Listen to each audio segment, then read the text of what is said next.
Good evening, everyone. Welcome to the annual EmTech lecture. I'm very pleased to welcome my friend Branko Kalorevic. I always have said it the wrong way, but I've recently learned the proper Serbian pronunciation. Branko and I found out today that we were in London simultaneously in the early 80s. I think he was studying at Belgrade, I was studying here. He came to spend some time in London, and he was in third year and I was in second year, which despite our appearance means I'm at least 1 year younger than he is, architecturally speaking, if not chronologically. Branko's had an amazing career and influence on our community. It's a worldwide community now, and he was foremost in implementing a kind of worldwide vision of that community. I'll just go through one or two small things. There are 3 books which I think are in every studio I've seen around the world. Performative Architecture was the first one? No, second. Second? Actually, fourth. There were fourth, other yes. books. Okay. So he's published a lot, but the ones that I've seen in every studio are Performative Architecture, Manufacturing Material Effects, and Architecture in the Digital Age. And at one time I've owned all of them, and they've all been stolen from me, which I think shows the kind of value that people place on his work. He's taught all around the world, from, let's say, Belgrade, Harvard, where he did his master's, and then his doctorate. Hong Kong, I think, was next. Penn. Miami, LA, Hong Kong. Miami, LA, Hong Kong. And now Calgary, where he's been almost 5 years? Yeah. Almost 5 years, where he's Associate Dean, and he runs as well as doing the Associate Dean, runs a very interesting program on integrative design. So please welcome Branko.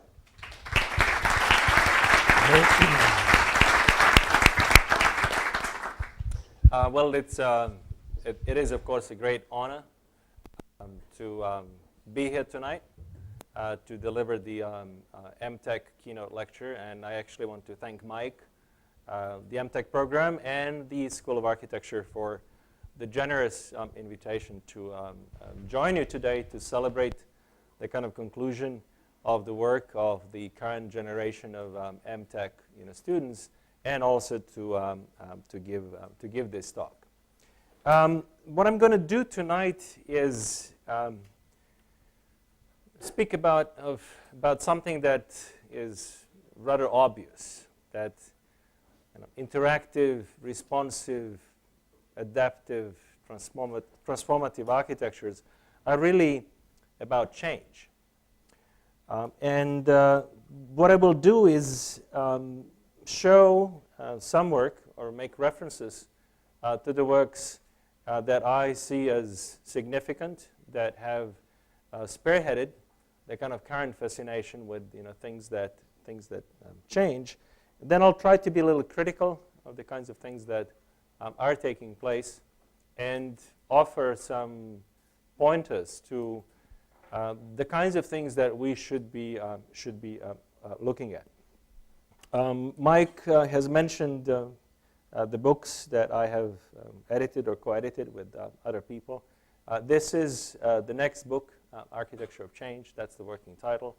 And if everything goes as planned, it should be out in about a year and a half. So that's the plan. I have to admit that I got into this area rather reluctantly. As you all know, Arduino came in 2005, and various technophiliacs around the world jumped on board immediately to kind of experiment with this technology, and I kind of stayed away from it because I had some reservations about it. Much of the work that was coming out was, say, a little gimmicky, like I walk in front of the sensor and then something moves, or light changes and so on. And what actually got me into it was the Acadia 2009 conference in Chicago that was organized by Tristan Destes-Turk, who invited me to speak at that conference. And I was reluctant to do so because it wasn't really my cup of tea, this kind of area of work. And I have to thank him for getting me into this work. So as I dug into it, I started to like what I was reading and became converted, as you will see at the end. I would say that this kind of vision of architecture that adapts, that responds, that is interactive, was really initiated by the science fiction works from the 60s. And one, I think, individual in particular, an Englishman, a novelist, James Graham Ballard, or Jim Ballard, was, I think, a key figure that got quite a few people inspired and going about architecture. As I've learned, actually, Mike Weinstock admitted to me 2 days ago at lunch that it was Jim Ballard that got him interested in architecture. So you actually can learn a lot about the person, based on the books that were key in their lives. I don't know how many of you have read the books by Jim Ballard, but they're quite important and very important in the culture of the 70s, 80s, particularly in 80s and 90s. His most famous books were Crash. There was a notorious film that was highly controversial that was based on that book. It had to do with the sexual arousal of people who were having car crashes. It's bizarre. But there was a movie that Steven Spielberg made based on his book Empire of the Sun, that is partly autobiographical, that actually brought him a wider acclaim. But for our purposes, the book that matters is the collection of novels titled Vermilion Sands that kind of offers a dystopian view of the kind of humanity's future that is shaped by all sorts of different technologies. And in that collection of novels, one that is particularly important is The Thousand Dreams of Stella Vista, a kind of a description of a neighborhood. Some people say it's Palm Springs in the US, a city that attracts wealthy and affluent, but is populated by houses that can sense the moods of the occupants and can kind of respond in different ways depending on whether you are sad or in a good mood, or if you want to kill someone or kiss someone. And he called this sort of architecture psychotropic houses. And these psychotropic houses are made of a material called plastics. I'll kind of visit that later on, kind of a hybrid of plaster and latex that can adapt itself to what is happening in the environment. So if you need to sit someplace, you actually don't need furniture. A kind of ledge would come out of the wall, and the house will sense that you want to sit down. That was the kind of vision of the place. It has sensor cells, so it had all sorts of sensors around to actually get a kind of some idea of what's transpiring in the place.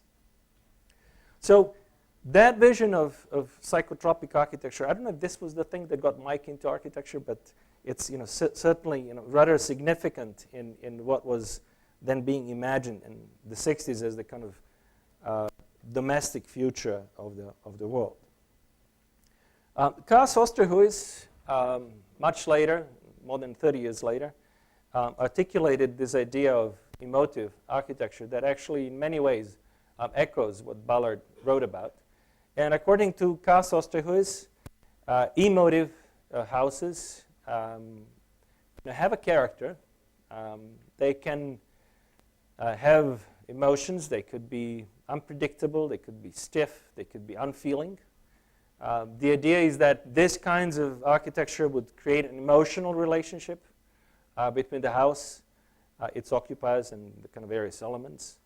And the house, in Kass's view, is not just a reactor that passively adapts to our feelings, but it's also an actor. In other words, affects how we operate in a given space. And he kind of offers some clues as to how that can become a tectonic reality with pneumatic beams, contracting muscles, and hydraulic cylinders. Some of you may have seen that kind of the first prototype that his group built in 2003 at Centre Pompidou. I don't have actually a video of it, but it was a kind of a stunner at the show. It's a pressurized soft volume that is wrapped in a mesh of so-called festo muscles that actually can contract pneumatically, so that there are, of course, touch sensors in front of it. So this thing can be touched, it can contract, change its shape. But what they've done, which was rather remarkable, is to make these interactions unpredictable. So like you would touch it and nothing would happen, and you would say move, like because you're conditioned to expect it to move. And I'll come back to that. A number of other prototypes followed. So you can look up his hyperbody research group in Delft, just across the water, on the kind of continental side. So what we have witnessed over the past decade and a half is the emergence of this interest in what some people call adaptive architecture, some call flexible architecture, some call interactive architecture, some call responsive architecture.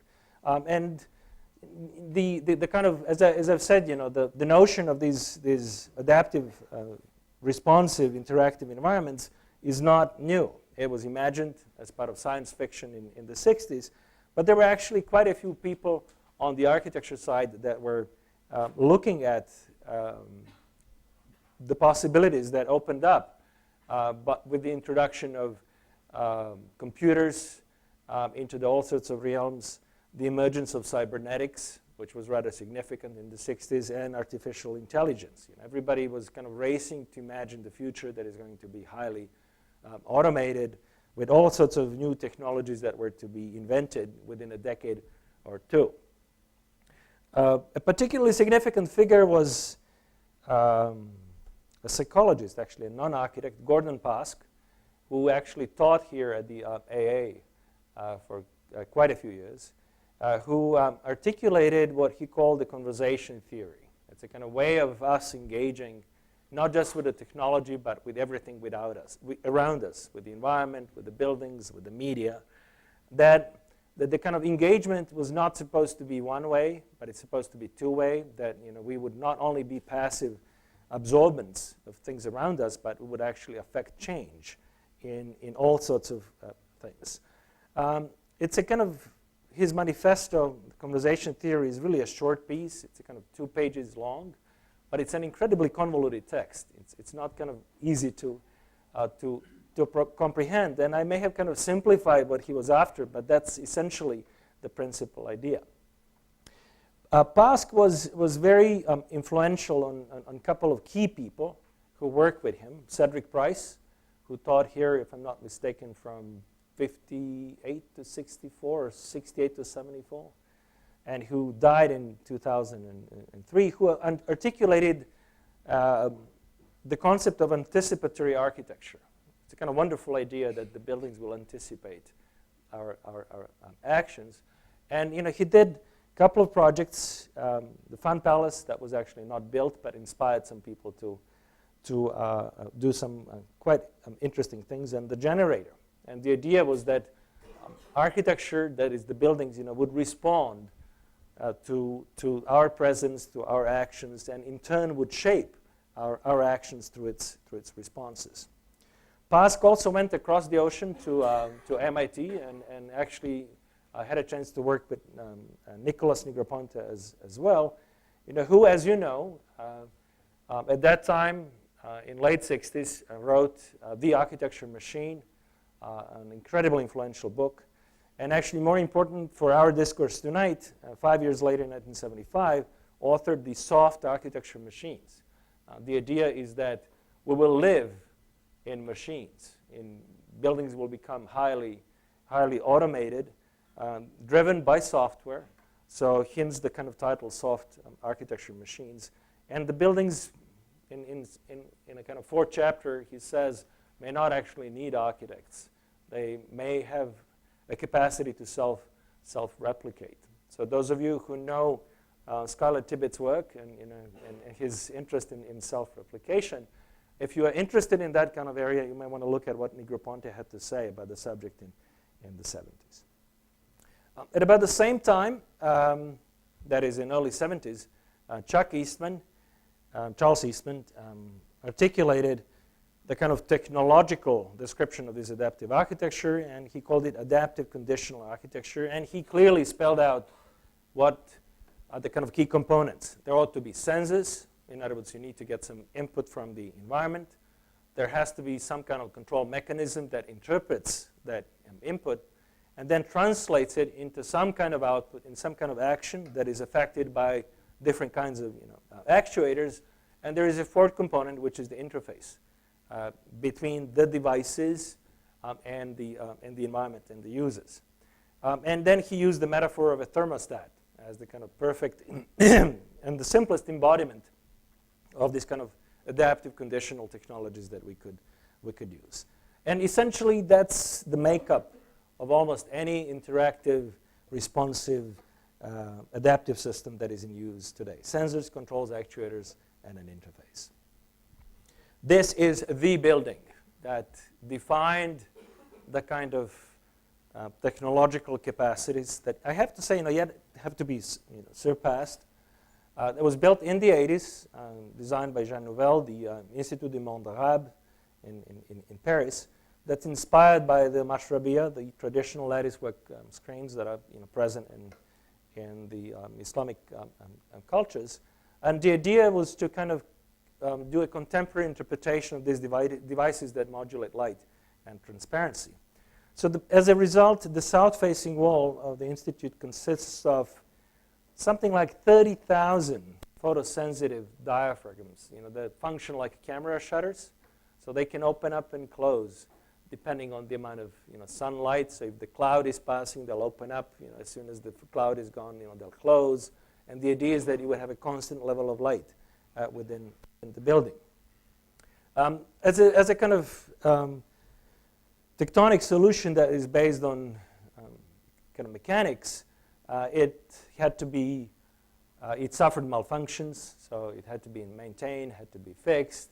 And the kind of sorry reality is that this thing is fixed, it's static. It no longer has the capacity to change. Actually, it does have that capacity, but I guess nobody's willing to pay for this thing to be continuously maintained and operational. And it's a rather kind of fascinating set of devices that if you ever had a chance to kind of see it work, and I did, it's kind of amazing to see this thing open and close, and it's kind of rather mesmerizing to watch. 30,000 of them. Just think about the sheer quantity of these things that had to operate on this building. Well, that was in the 80s, and this is our decade. Last year there was a conference here in London on adaptive architecture that was organized by Michael Stacey from the University of Nottingham and held at the Building Center. I don't know if any of you had a chance to go to it. But I think it's interesting how they thematically divided the program into 4 sessions that essentially sum up the kind of current trajectories in this area. Dynamic facades, transformable structures, bio-inspired materials, and some kind of intelligence that will be embedded in the buildings. Unfortunately, I don't think they published the book. It would be great to see that sort of thing today. Across the ocean, 2 figures, Chuck Hoberman and Craig Schwitter from Bureau Happold, single-handedly decided to start what they call Adaptive Buildings Initiative. And here is the kind of mission statement. They're dedicated to designing a new generation of buildings that optimize their configuration in real time by responding to environmental changes. And the immediate thing that you will find on the website are some of the projects that have been completed that essentially environmentally responsive building facades. Below is the website. As I said, it's a kind of one of the most significant steps that were made over the past few years. I want to now focus a little bit on the work of Chuck Hoberman, who I think does some of the best adaptive systems based on a mechanical paradigm. The idea is to, as you can actually see in this particular project called Tessellate, done in collaboration with Zahner Metals from Kansas City, to create kind of self-contained perforated screen that consists of stacked panels that move and overlap And by moving the layers relative to each other, you can control transparency and the amount of light. It's actually unbelievably simple. There is just one actuator that moves the entire screen. It's enclosed within a single panel, and the project is simply awaiting, I guess, a new building boom so that these things could be replicated across the entire facades. You can actually see how the layers work, again, in an incredibly simple solution to achieve a kind of rather compelling effects. They're rather mesmerizing to watch because of these kind of kaleidoscopic patterns that emerge on the screen.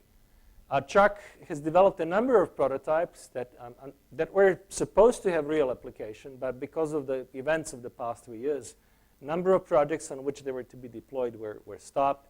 This is another simple actuated system that consists of telescopic fins that retract into kind of rather slender profile and can form continuous surface, doubly curved, and so on. It's an incredibly effective tectonic solution. The fins can be made of all sorts of different materials. I mean, there are quite a few projects that were built by his office. You can go to the website, Hoberman.com, and you can actually get a kind of sense of the kinds of things that are now technologically attainable and actually economically feasible as well. This is his most stunning work, the expanding video screen for the U2 360 World Tour.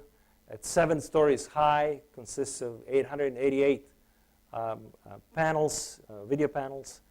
So it contracts and expands and can do that rather rapidly. I'm a U2 fan, so, but they have not been on these concerts to actually see this thing in action. I've seen videos of it, and it's rather stunning. And this is what it looks like in broad daylight. It's a kind of huge, large contraption showing the extent that is of the kind of technological complexity that we can attain with this kind of mechanically activated devices. That's the man himself. That's a remarkable man, a genius in my mind. Those of you who have children, you likely have the inventions of Chuck Hoberman in your house. He's known for the expanding sphere, the Hoberman sphere. When he's not designing facades for buildings, he designs transformable baby rattles. That's the kind of latest product that you see up by his head. There are 3 different kinds of rattles that you can construct from this kind of single rattle that you buy, so your baby will never be bored. And then there are, this is actually important, the engagement requires change and the lack of boredom. This is the transformable setup for the opening of the Winter Olympics that he designed. He also designs museum installations, these kind of tetrahedrons that transform, turn inside out into another tetrahedron. And another toy for kids called the switch pitch. You toss it in the air, it changes its shape as it goes up and it comes down. So a rather kind of remarkable set of inventions. Now I want to show you a little humble thing that we did in Calgary. I was teaching before I became associate dean. I was coordinating and running the comprehensive design studio that is supposed to look at buildings comprehensively. So we're also supposed to resolve all sorts of technical systems. And in this particular case, we were designing hotels, hotels that are memorable for one thing or another. At the same time, I became interested in simplexity. That is kind of simple ways of attaining complexity, because everybody can now do complicated complexity. And I think what I find compelling is the kind of simple approach, simple sets of rules, and simple strategies that can produce complex effects. So this was to be a facade of the hotel. As you can see, it's made out of truncated cones that have different orientation, but we actually decided to make these cones move so that building would kind of become alive and would be slightly repelling because it looks like a bunch of wiggly worms. And the idea was to kind of insert this in an urban context. It's a kind of banal program, could be an office building, could be a hotel. But each of these cones can be adjusted, could be at the scale of a room, or there could be, 3 rows of cones per floor height. And the idea was that one would use them to as dynamic sunshades or sun scoops. In Calgary, actually, sun helps. Heat gain is not a problem. To curate the outward views or create these kind of urban scale performances where these things, again, would rotate. And then the idea is that we can have pre-programmed patterns, like follow the sun, or kind of come up with some interesting geometry where these things would spin around and replicate different patterns. So we got a bit of money, and then we set out to create a prototype. That was about 2 meters tall. This was our initial step. Let's see if we can make this real or as real, given the limited resources that we have. So you can see the servo motors. There were controllers that were networked. And right now, what we have implemented is just a kind of random motion of these truncated cones. You can actually see them moving. And we had this installed in our gallery in our school. It was working very smoothly the first day. The second day, it started to groan and moan and squeak and squeal. After 3 days, it was making so much noise that people were begging me to turn it off. And students kind of joked that it's a kind of perfect metaphor for an architecture school, like where they were seeing themselves as these cones that are subjected to kind of extraordinary amount of pain to go through. The problem in all of these projects that I've shown so far that are based on mechanical actuation is friction, as we have anticipated and got confirmed in this experiment. I'm not saying it's easy to kind of figure out the logics and to kind of program these devices, but friction is something that is devilishly difficult to deal with. And it's one reason why this kind of devices that are based on mechanical motion, mechanical actuation, have a kind of difficult life, so to speak, because they require constant upkeep and maintenance. There are other actuation systems. I'm going to show just a couple of projects that are based on them. So they could be motor-based, they could be hydraulic, they could be pneumatic or material-based. And the one that I find rather significant on the pneumatic side is Enric Ruiz-Gelli's Mediatic in Barcelona that uses ETF, I hope I get this right, ethinyl tetrafluoroethinyl panels that are essentially cushions of air, and you can deflate them and inflate them, like these different cushions. And what you can actually do is control the shading of the space. Let's play that again. So if you inflate one of these cushions, you can make the patterns, you can synchronize the patterns. It can actually patterns and prevent the sunlight from reaching interior spaces. It's a kind of very cheap and effective way of essentially attaining the same level of performance that Jean Nouvel was attempting to do with mechanical actuation in the building in Paris. I want to say that ETFEs are rather old and rather common. There are schools in the US that actually use them to cover entire courtyards because they are lightweight, can provide desired level of light or shading as needed. So there is nothing special about the technology. But the innovation in the case of this project was I believe this is the eastern facade of the building that again has also ETFE panels, that is cushions, but it uses nitrogen as an infill gas to turn it from transparent to translucent, and that should kind of block the sun rays from reaching the interior of the building and heating it up. This is the kind of makeup, technological makeup of the building, and I'm sure you're familiar with it, but there is a capacity to individually control these panels. You can actually change the appearance of the building. It's not uniformly done. So these, as I said, key projects that I think have defined the kind of past efforts based on mechanical, pneumatic, activation. And it's interesting to kind of perceive a shift from the kind of mechanical paradigm to what is now emerging or being defined as an organic or biological paradigm for actuation. I love these drawings by Fritz Kahn, done in the first half of the 20th century, where the ambition was to show kind of living things as machines, inspired by the kind of advances of the industrial age.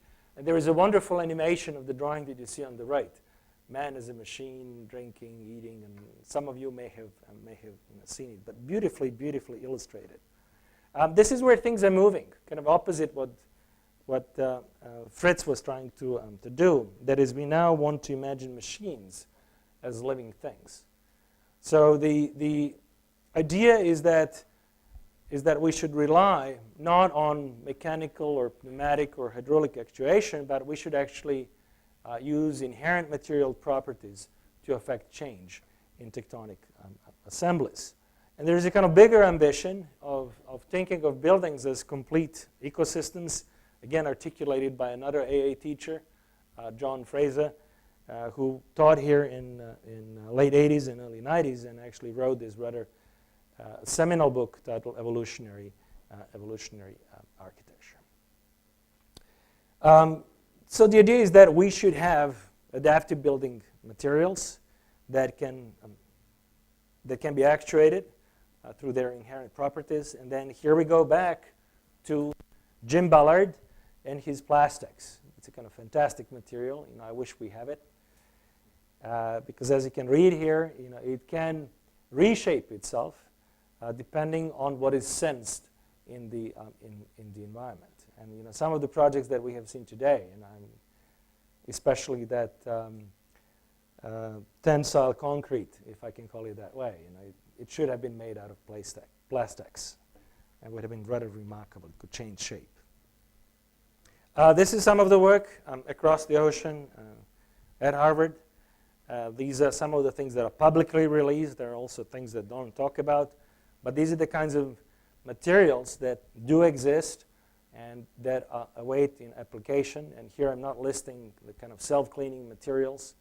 But you can actually see what the ambition is, that to use the kind of molecular action in the materials in order to produce a particular condition that is environmentally favorable in this case. You've heard about smart and design materials, and I'm sure that George has given quite a few talks about them in the program. I divided them into two groups. The ones that you see above are the ones, actually one is there by mistake, that can change their shape or volume, and the other ones change their internal properties that are sometimes necessary to actually create actuation in some other associated materials. But there are quite a few advances on the material side that are opening up at least room for experimentation in what we do. This is what many of us could afford. I'm not saying that it's cheap, but there are quite a few people out there who are working with Shapememory alloys that simply exist as wires, expensive wires, I should say, that contract when electricity is applied. And that contraction happens to molecular restructuring. So these are some of the commercially available products, flexinol and nitinol. They can shrink by 5 to 10% when electricity is applied to them.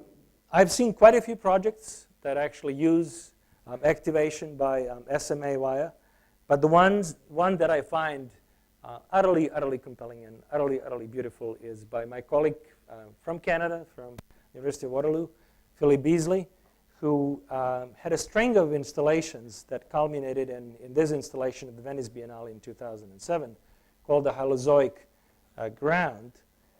And I'll let the video speak for itself. For those of you who didn't see Philip's talk here or who do not know his work, it's you have a feeling that you're dealing with a kind of living thing. with something that is alive, that is really based on common technologies. Arduino microprocessors that are actually networked. There is a set of sensors, and there's an actuation mechanism that you will actually see in a second. He calls this breathing and swallowing pores. So these are the kind of interactions and reactions that you would see in this thing. It literally feels like a living thing. This is the description of the mechanical actuation. So it's not simply based on the SMA wire. As I said, the most beautiful thing that I was able to come across. So there is a long wire at the top, so you can actually affect large change. And there's a way of amplifying through levers the contraction of the SMA wire. And as you can see here, there are tendons that pull up various pieces of plastic that kind of actuate, that produce this kind of motion that you have seen in the previous video. And again, I want to show you some of our work that also uses SMA wire, but we are trying to embed wire into silicone tubing. This is a project led by my colleague and partner, Vera Parlek, with the assistance of Richard Cotter, Sean Freeborn, and Adam Onilov, who work with Vera to create this kind of joints that are activated with SMA wire that are embedded in silicone tubing. And because of the kind of network effect, it's a challenge to kind of control and predict the behavior of the grid. Then you can embed that grid into a silicone surface and again actuate the various joints with the small amounts of electricity to affect change. And the idea behind this project is that one can use those festa muscles that I mentioned earlier when I talked about Cassie's project, so that one could actually build a kind of a surface that could change in this fashion, and perhaps be applied as a building skin. One can also create components between the various tubing that would exist in the project. We have envisioned the use of hot water, so on a particularly cold day in Calgary, you could actually lean against the building and be warmed up. So there will be cushions, filled with water. Well, if friction was the problem with mechanical actuation, the problem with material actuation is scale. So what works at the scale of SMA wire may not work at the scale of SMA, say, pipe. So these kind of technologies may operate at the scale of scale models in a studio, but it's another thing to imagine them behaving at a much larger, at a much bigger scale. So friction and scale are the kind of two principal challenges that we face in the kind of realm of actuation. Given the kind of challenges that exist, it's likely that we will see hybrid adaptive systems that combine different ways of actuating things. And like Philip Beasley's projects that I've shown you, which is a hybrid, we'll start seeing more of these hybrid systems in buildings around the world. Now, this is what we should be aiming for. As I said at the outset, we could easily create things that are perceived as gimmicky. I mean, you see them change once, and you don't need to see them change again, because you kind of understand the kind of transformation that took place. So what we need to create is this kind of responsive, actuated environments that not only create a context that stimulates us, but in turn need to be stimulated by our actions. And for these kind of environments to be stimulating, they have to present themselves anew each time we interact with them.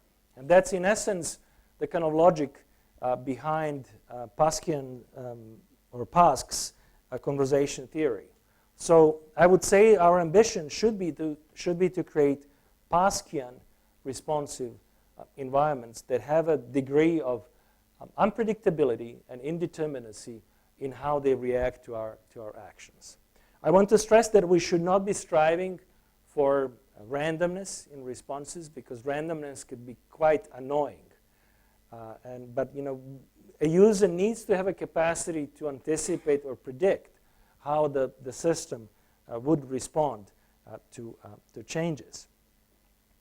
There is another kind of important distinction that is worth making, that is between reactive and interactive systems. A thermostat is a kind of reactive system. It senses the rise in temperature. It's actually becoming very hot here. I hope that we have good ventilation in this room, because we're all going to die by the end of this lecture from hot air. Okay, good. That's the kind of interactive system I'm talking about. So in reactive system, the process is unidirectional, and in interactive systems, it's bidirectional. The idea is that what happens in the environment affects how we behave in that environment, affects how we react to it. OSM Hack is someone who is one of the pioneers in this area, and I think he has beautifully articulated this idea. And this is an essay, I think, that was published in the Architectural Design, one of the issues that came out in 2007. And what he said is that we should affect how the machines respond. We should have a way to do so. And then the idea is that we would somehow converge on a mutually agreeable kind of nature of feedback. So architecture should learn from us, and we should learn in turn from architecture. And then he makes a direct reference to, again, Pask's work: continually encourage novelty and provoke conversational relationships with human participants. So take a look at the conversation theory. As I said, it's not an easy thing to understand, but it's kind of fundamental, I think, for how these systems should operate. Now, this is the kind of key argument that I'm going to make. As I dug into these things, and once you kind of remove all the technologies that we are fascinated by, all the Arduinos, all the material actuators, and the kind of other technologies, what we're really talking about here is change. So we are kind of exploring a realm that is not properly charted, which is the kind of principal argument that I will make today. And I would say that the kind of pursuit of architecture of change does not require Arduinos and does not require actuators and sensors. I'm going to show you two projects that actually have none of that, but are absolutely beautiful in their capacity to change. This is Shigeru Ban's Naked House, that essentially has rooms on wheels, so that if you can constantly reconfigure the house and reconfigure the spaces simply by moving these things around. No sensors, no actuators, yet the extent of change is kind of rather remarkable and rather effective in that space. And a homegrown project here in England, absolutely, I love this project. It's the sliding house, completed several years ago. Kind of conventional in-house technology, but a cleverly designed roof that simply slides on rails, powered by 2 car batteries, kind of very easy to manipulate. No sensors, no actuators. Like if you want to bath in the sun, you can just push the button and this thing slides out or slides back. And there are a number of different configurations that are related to different scenarios of use, that are related to kind of how the spaces are to perform in a kind of social sense. So then I will make a pitch for this architecture of change not to be only considered in technological terms, but that we begin with the patterns of use, that is, with the imagined performances in certain spaces, and then how architecture itself should adjust or adapt itself to this different unfolding of events. This is the key slide in my presentation. It's a set of questions, and I'm working on the answers. So I'm not going to give you the answers to many of them. For that you will have to buy the book. So that's the hook, so to speak, in my lecture. But I'll speak a little bit about each of them. I will mention various books that are kind of seminal for this area of inquiry. Philip Beasley edited a book titled Responsive Architecture. And he actually raised some of these questions in his book. But like me today, he didn't provide any answers. He said, we need to ask these questions, and they're important, but somebody else will answer them. Miles Kemp and Michael Fox did the same in their interactive architecture book. They too admit that there are some bigger questions that need to be answered, but they are not digging into it. But these are the questions that I think need to be asked. What kind of changes are we talking about in the context of architecture? It could be programmatic change of views. It could be a change in color, change in temperature, change in environmental conditions, change in physical configuration, and so on. Towards what ends? Why should buildings change? What should drive the change in the buildings? What are the scales of change that we are talking about? I've shown you projects that have a kind of rather limited scope in how they change. I showed you some experimental work, say, by Philip Beasley and our group in Calgary. You've seen Shigeru Ban's project and the DRMM's sliding house, where the scales of change are rather very different and rather dramatic. Then another parameter that relates to change is the speed of change. At what speed should things change? Just imagine that, because say acoustics are bad in this room, and depending on how many people in the room, suddenly the ceiling starts dropping down. You don't want that ceiling to drop fast. You want that ceiling to move very slowly so that you can actually get used to the change. More fundamentally, which changes are meaningful, which changes are useful, and which changes are necessary. And the most important question that I think requires a proper answer was raised by Philip Beasley in his book, Responsive Architecture, is how do responsive systems affect us? And this last question is really a phenomenological one that I think needs to be addressed first and foremost, in addition to these other questions that are on this slide. So if you're in the EmTech group or other groups within AA, and if you are fascinated by the kind of sensors and actuators, I hope that you would grapple with some of these kind of questions that relate to the kind of broader framework of change in architecture today. This is the book that you should read. It's a little manifesto published in 2003 by a number of recent grads from the TU Delft. There were 4 of them, led by Ed van Hinte, who wrote this little gem called Smart Architecture. If you try to buy it on Amazon, there are 2 that are used. They sell for over $100 and so on. I don't know if the library here has it. Probably does. You have one? One copy. Okay. But it's a remarkable book that is spot on a number of things.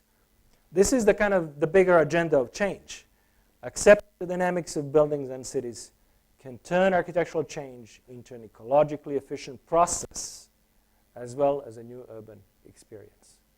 2 kind of fundamental missions of architecture of change. That is ecological efficiency and a kind of remarkable urban experience. Our ambition with this kind of wormy, wiggly facade of the hotel was to create some kind of provocative urban experience. This is another fundamental idea that is behind this fascination with the architecture of change. That instead of focusing on a product-based architecture, one focuses on process-based architecture. So you design processes by which architecture would live its life. It's kind of rather profound, a kind of notion, and one that has to be properly fleshed out. And to the credit of Ed and his collaborators, they actually do provide some guidelines as to how we should deal with this kind of shift from product-based architecture to process-based architecture. Not process-based in kind of conceptual terms, but process-based in kind of terms of how building operates and how it lives its life. This is another significant book, Flexible Architecture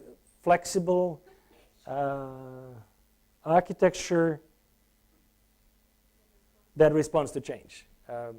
Written by Robert Cronenberg, who teaches at the University of Liverpool, so he's not too far from here, and who was also involved at this event that I mentioned here in London in March of 2011. So in his book, in the introductory chapter, he spells out that these are the essential capacities of an architecture that responds to change. Adaptation, where adaptation is related to the kind of use of the spaces. So buildings need to have a capacity to adapt to different uses. Then comes transformation. They need to have a capacity to physically change or to kind of change environmental conditions that are required to make themselves adapt to different uses. There is movability. There is transformation implies movability if one is interested in kind of physical reconfiguration. And the fourth essential capacity is interaction.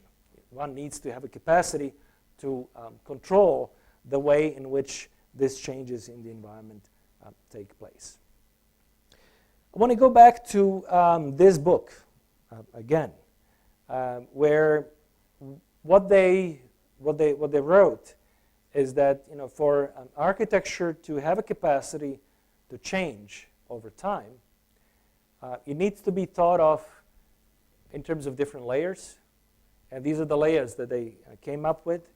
And the buildings become delayered in this fashion because each of these layers has a different lifespan or lifetime. The location is pretty much fixed for most buildings. So buildings will remain in the same spot for at least a few decades, if not a century or centuries. Or if you're Peter Cook, you're imagining them walking across the landscape. Then there is structure that is again to be there for at least a few decades. Access, means of circulation within the building, that can change. Facade, the envelope of the building can change every 2 or 3 decades, if not sooner. Services, all the building systems, wiring, plumbing, ventilation, HVAC, like all of that can actually have even shorter lifetime, for a few years to maybe a decade and a half or 2 decades. Dividing elements, partitions, from a few months to a few years, and then there is furniture. So what the argument that they're making is that we need to, again, distinguish between these different components in the buildings and think of their life and how they will change over a lifetime of a building. There is another group of people that actually has the same idea. There is a group of folks that study the open building movement. You can go to open-building.org to kind of read about their ideas. They're making a kind of similar argument that we need to kind of delaminate the building, and they distinguish between what they call the shell, which is essentially the structure of the building, and the infill, that is all the things that go inside the building. And they're making an argument that we ought to have different providers of shells and infills, kind of a plug-and-play architecture that would actually facilitate this change over time. And if we are to think of buildings that we design in these terms, that is, of having a life over decades and having to change over decades, that affects how we design building systems. And you're aware of all the rage right now and interest in integrated building systems, which is kind of rather paradoxical, because the more we integrate things, the more difficult it will become to disintegrate them. And if we are to kind of embrace this way of thinking about buildings, we would have to spend an equal amount of time thinking about disassembly and reassembly as we do about the assembly of buildings. So it's a kind of shift in how we think about tectonics. It's not just the kind of effort in how we put things together, like using robots or cheap labor, but helicopters, as discussed today, or how we can pull them apart easily. And I want to again stress the work of a well-known British practice, Grimshaw and partners. Nick Grimshaw, from the early days of his career, was contemplating how the buildings that he designed could change, and actually designed the buildings tectonically in ways that would facilitate reconfiguration of the facade of the interior spaces and so on. So I think we're going to see a greater shift in thinking about tectonics from not just assembly but towards disassembly as well. We're coming to kind of close to the end of my talk. All this discussion about change is really about time, because change obviously takes place over time, and you will be surprised how little has been written about that dimension in architecture.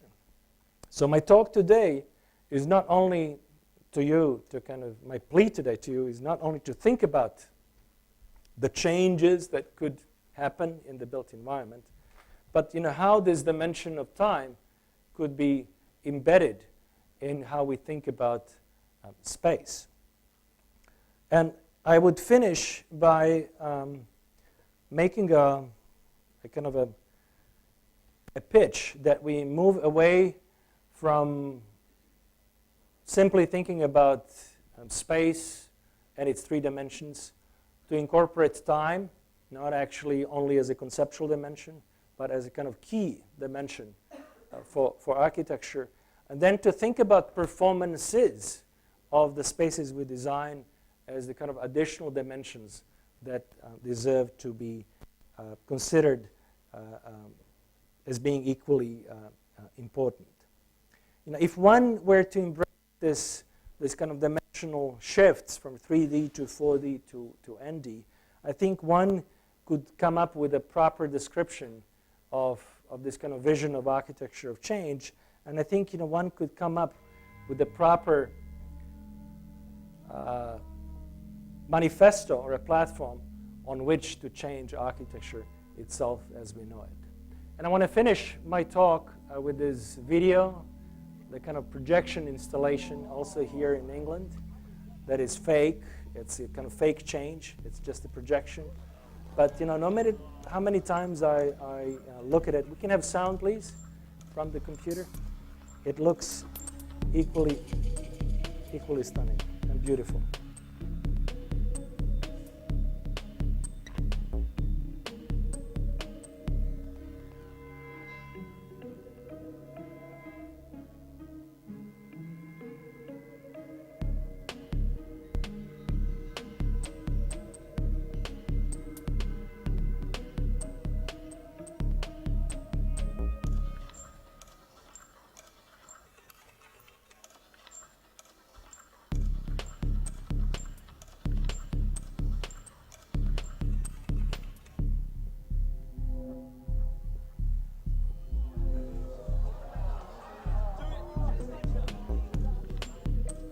Imagine urban scale.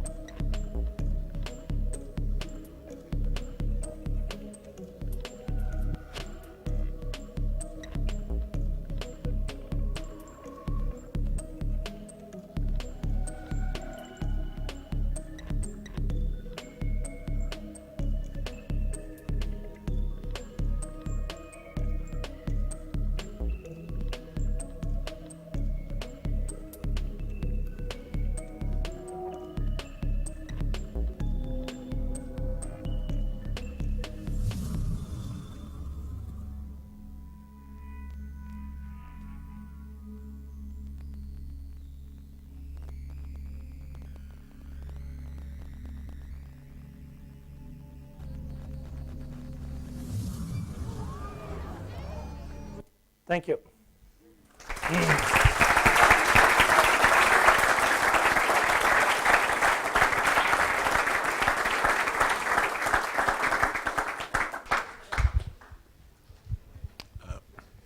Thank you, Branko. I think if you're willing, we have a few minutes for questions, so open to the audience.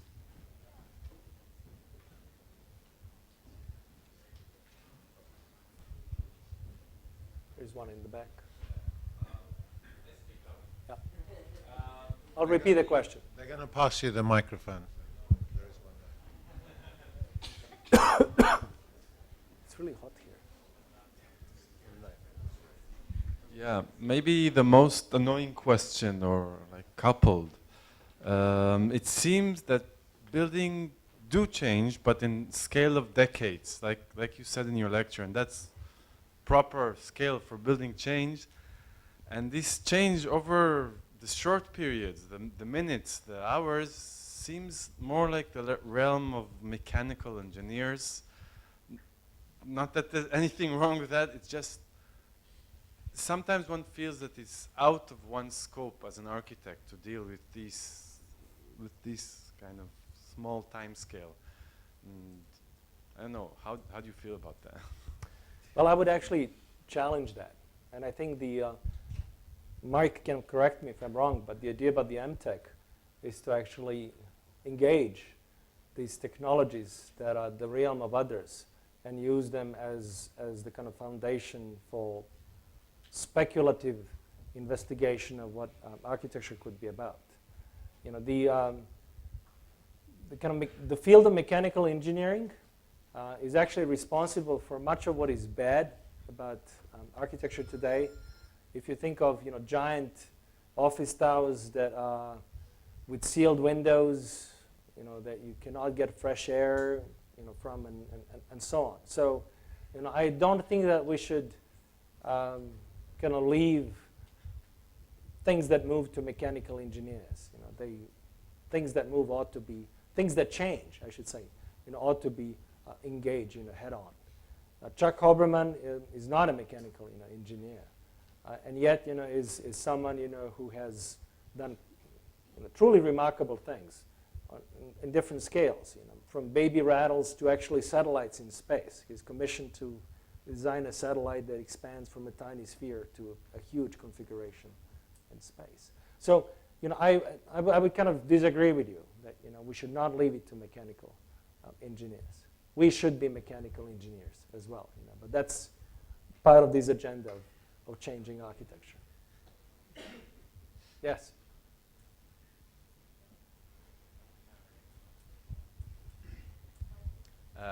There sometimes seems to be a bit of a paradox when modern designers try to build adaptable buildings, but often end up with hyper-specific buildings with only one program that can exist there, while in practice it often turns out that old classical buildings or very generic buildings prove to be the best for adaptation. Like, for example, in Paris it's known that the old bourgeois estates prove to be very, very flexible and changing because they're amazingly thick walls. You can smash a wall in, it will still stand up, and it changes from apartment to a store to an office and then back again. So I'm wondering how you feel about that. Yeah, I'm going to use your comment, for a reference to the S word, which I tried not to use in my talks. It's sustainability. And there's another Englishman to whom the following phrase was attributed. Sir Alex Gordon was the president of RABA, and in 1973 he articulated what I think is the most succinct definition of sustainability, so-called the 3 L's: long life, loose fit, and low energy. And low energy came last. Loose fit was second, and implies exactly what you have just described. That is the capacity of buildings to adapt themselves to different uses. And the first one, long life, is again tied to their capacity to change, but also to the use of quality materials. We now have a paradoxical situation where we have some LEED certified buildings that are, say, gold or platinum that actually do not have this inherent capacity to change. And I think we may come across examples of LEED platinum, of LEED gold building that 2 decades from now, had to be torn down because of lack of capacity to change to some kind of new use, or kind of rather poor materials that have been used in the construction of building. So this kind of ecologically friendly ways of designing and building are not only tied to low energy consumption, but they're also tied to the capacity of buildings to change and to the kind of their capacity to have a long life. I hope I'm answered the question. Yeah. There's one in the front, Mike. Marco.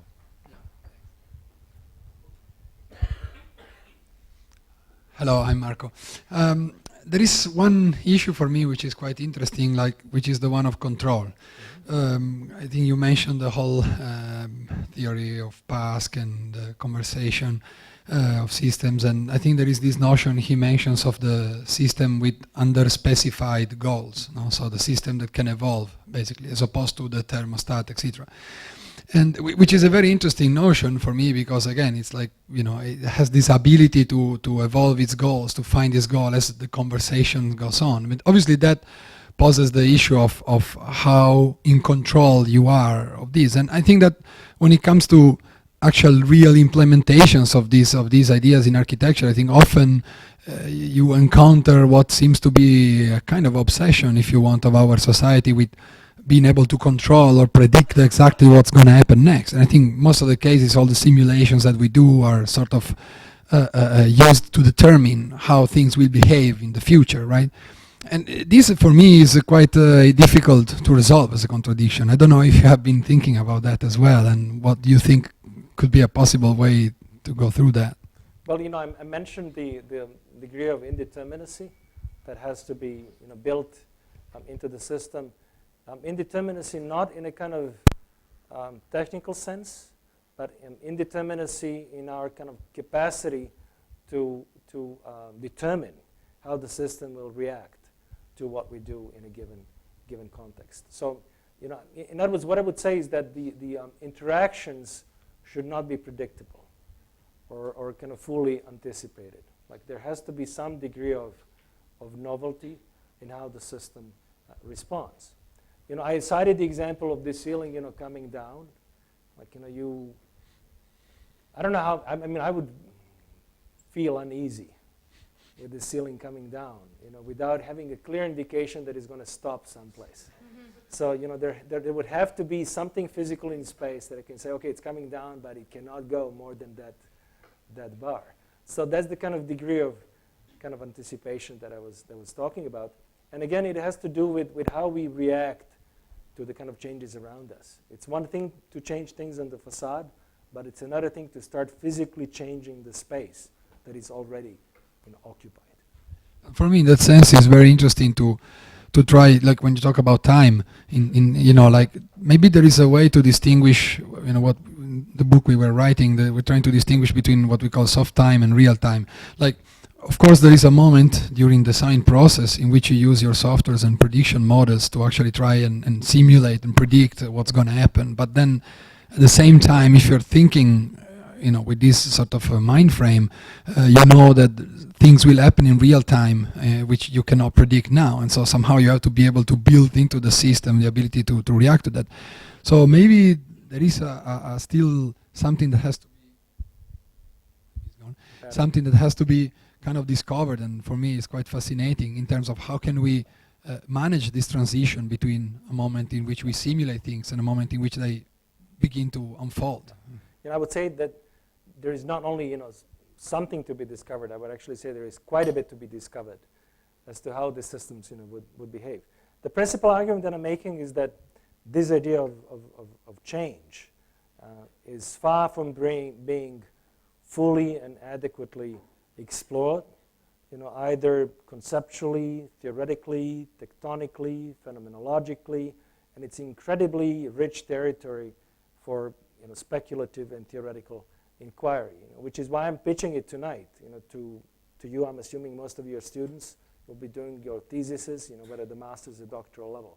This is a kind of gold mine, so to speak, for innovation on all sorts of fronts. Whether theoretical, tectonic, technological, there is actually quite a bit to be done in that domain.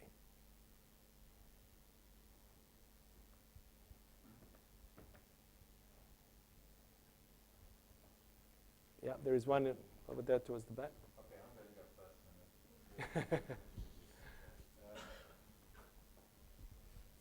As we move more and more into biological paradigms, this is not just architecture, it's kind of societal change from machine metaphors to biological processes. You got to So repeat, Mike. I got to repeat that, sorry. As society at large seems to be in the process of moving from the machine metaphors of the last century, or the early part of last century, to emulating biological systems, and to us beginning to think of both buildings and cities as being alive, there seem to be two kind of principal areas that are as yet untouched. And one is the ability to reproduce. Well, Skylar's working on that, and he's going to solve that. But In architecture. in architecture, I'm sure he knows a lot about it in biology as well.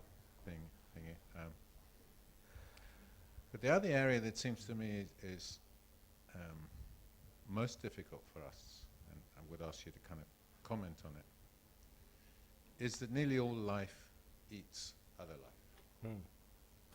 There are biologists who divide life into the producers and the consumers, and at a basic level it's kind of grass that produces the only thing that converts sunlight to biomass.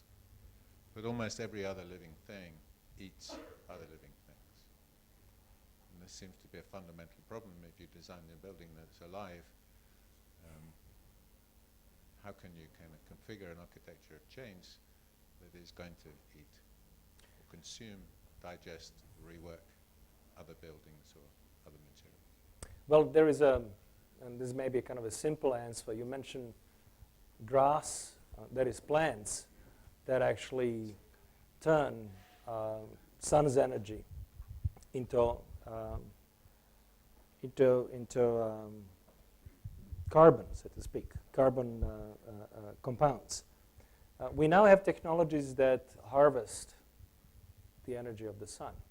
And I think, regardless of how you look about organisms, metabolism is about energy or energy flows.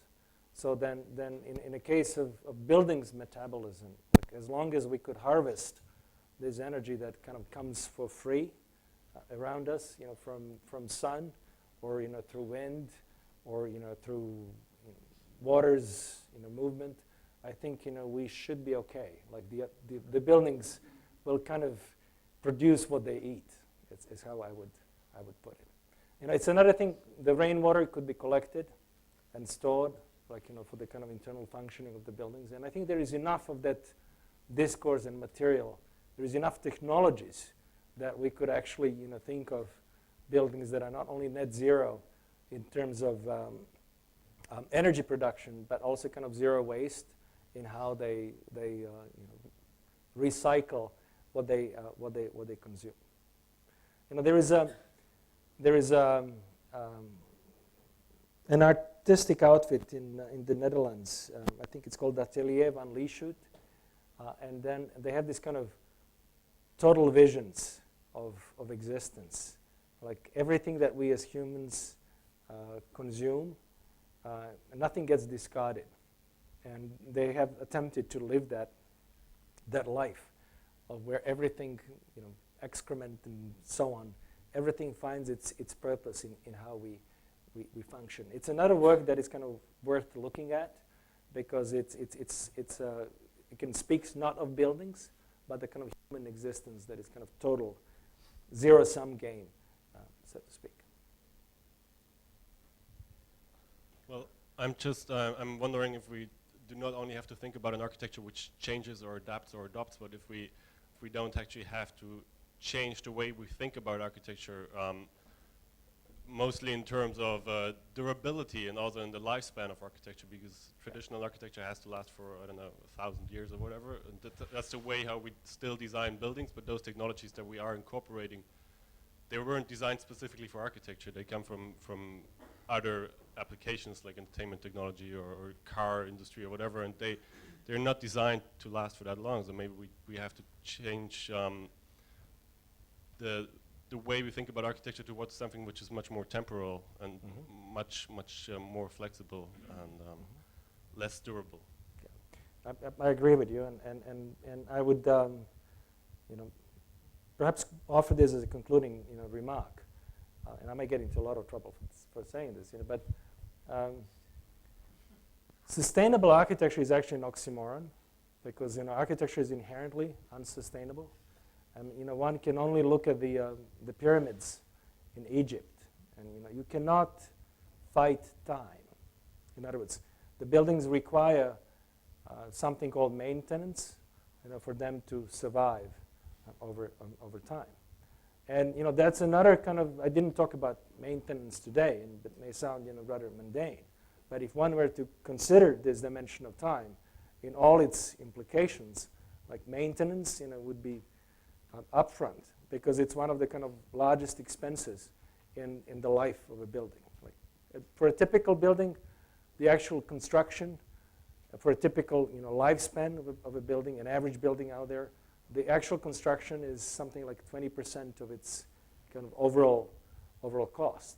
And the 80% comes from energy that gets consumed and the kind of maintenance over the kind of average lifespan of a building. So that's a kind of significant dimension. And there are architects who look at kind of low maintenance, low upkeep materials, so that do not require to be cleaned. So we have kind of self-cleaning materials that can be used on the exteriors and interior of buildings, thus prolonging the life of an average building, reducing the cost of its maintenance and upkeep.